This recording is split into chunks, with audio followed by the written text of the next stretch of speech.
good afternoon. For today's video na naman ay magkukok vlog naman tayo. Ito yung i-cook vlog natin. At saka mukbang. Meron tayong okra, pechay, at saka talbos ulit ng kamote. Lutuin muna natin ito guys. I-boil lang naman natin. Magpainit ulit tayo guys ng tubig. Painitin natin ito hanggang kumulo. Tapos ilagay naman natin una yung okra. Guys, kumulo na po yung tubig. So ilagay natin yung okra. Boil natin ng 5 minutes.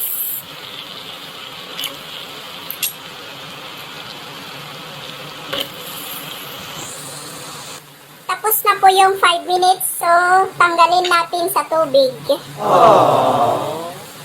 Tapos isunod naman natin yung pechay. Ilagay naman natin guys yung pechay.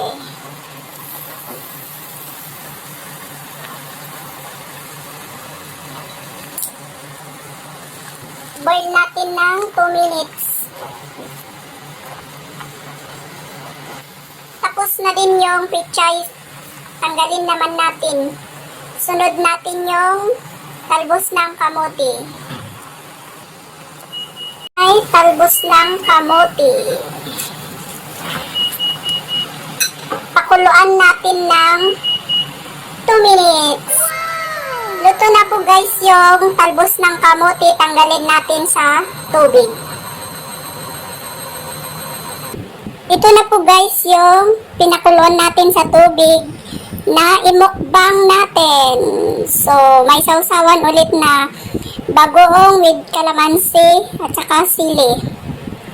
Tapos, talbos ng kamote, pechay, okra, at saka himay na manok. Chinese style ba na luto?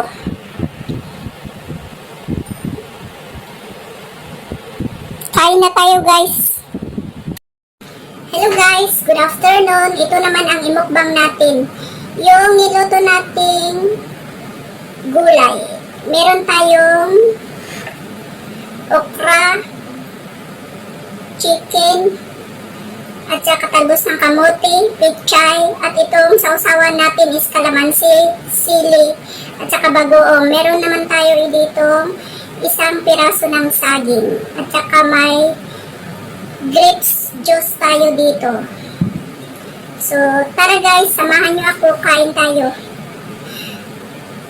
Bago po natin ito kainin, kailangan muna natin maghugas ng kamay at manalangin. Heavenly Father, thank you for this food that I am about to eat. Bless this food and help my body to use this food to nourish me and keep me healthy. In Jesus' name I pray, Amen. So guys, samahan niyo ako, kain tayo.